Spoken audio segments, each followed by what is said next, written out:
Hey everyone, welcome back to the Common Sense podcast by Ezyecons. Today, we're tackling a myth that's practically sacred in economics. It's the one you hear in textbooks, TED Talks, and every How Capitalism Works infographic online. The myth: free markets are always efficient, and government interference only makes things worse. It sounds convincing, right? The idea that if everyone just pursues their own self-interest, the invisible hand will magically make everything efficient. Well, not always. Sometimes the invisible hand drops the ball. Let's talk about why free markets aren't always efficient and why even the smartest market sometimes needs a little help. You've heard this a million times. Just let the market decide. Whether it's about housing prices, healthcare, or climate change, people love to say, if we just leave it to the market, it will sort itself out. Sounds logical, doesn't it? After all, people acting in their own self-interest should create balance. But here's the catch. Sometimes when everyone acts in their own self-interest, the result isn't balance, it's chaos. Think traffic jams, pollution, or financial crisis. All perfectly rational decisions that together create a mess. So, let's dig into why free markets sometimes fail and what that means for all of us.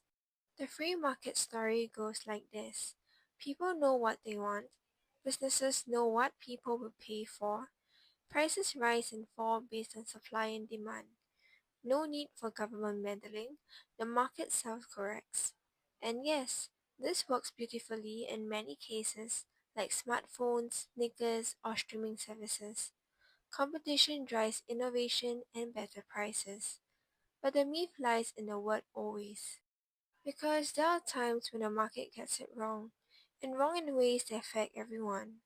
Economists call these situations market failures. There are moments when the market outcome isn't efficient, meaning it doesn't maximize society overall welfare. Here are four big reasons why. An externality happens when your action affects someone who isn't part of the transaction. Example, pollution. A factory produces steel, good for business, but it also releases toxic waste into the river, bad for the nearby community. The factory doesn't pay for the damage it causes, so it keeps polluting. In other words, the market price of steel doesn't reflect the real cost to society.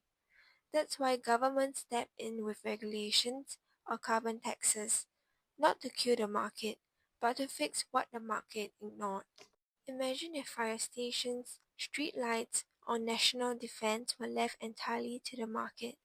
Who would pay for something everyone benefits from? Probably no one. That's a public goods problem, where the market doesn't provide enough because people can free ride. You can't stop someone from enjoying clean air or safe streets, so private companies have little incentive to supply them. That's why governments step in to provide these goods, because markets won't, even if society needs them. Markets work best when everyone has equal information, but in reality, that's rarely true. Think about buying a second-hand car. The seller knows everything about the car. You don't, so you hesitate to pay too much, assuming it might be a lemon. Sellers with good cars then leave the market and only the bad ones remain. That's called the market for lemons, a classic example by economist George Akerlof. It shows how unequal information can make even a functioning market collapse. And finally, sometimes markets become too efficient at eliminating competition. When one company dominates, it can control prices, supply, and even influence politics. Think about tech giants or energy providers. Once they become too big to compete with, the free market becomes anything but free. This is why antitrust laws exist, to protect competition itself, because without it, the invisible hand becomes a clenched fist. Let's look at a few examples of markets gone wrong and why they remind us that efficiency isn't guaranteed. Before the 2008 global financial crisis, banks and investors chased profits through risky mortgage lending. Everyone acted rationally, yet together they created a massive housing bubble. When it burst, millions lost homes and jobs. That's not efficiency, that's a failure of unregulated greed. Here's a textbook externality.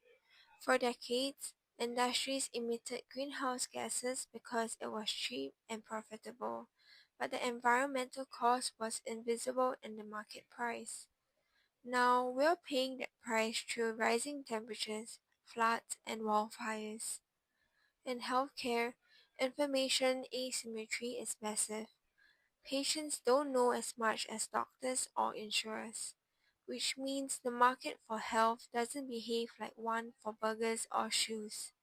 Leaving it purely to the market can result in high prices, inefficiency, and inequality. So here's what you should take away from today's myth. Free markets are powerful. They drive innovation, efficiency, and growth. But they're not perfect because humans aren't perfect. Markets can fail when costs spill over to others, when information is unequal, or when power concentrates in the hands of a few. That doesn't mean we throw markets away. It means we understand their limits. Sometimes the smartest move isn't to let the market decide, it's to make sure the market works for everyone. That's all for today's episode of the Common Sense podcast by Ezyecons. If you enjoyed this myth-busting journey into the invisible hands blind spots, follow the show and share it with a friend. I would like to hear your thoughts. Comment down below what economic myth you want me to cover next. Until next time, keep questioning, keep learning, and keep thinking like an economist.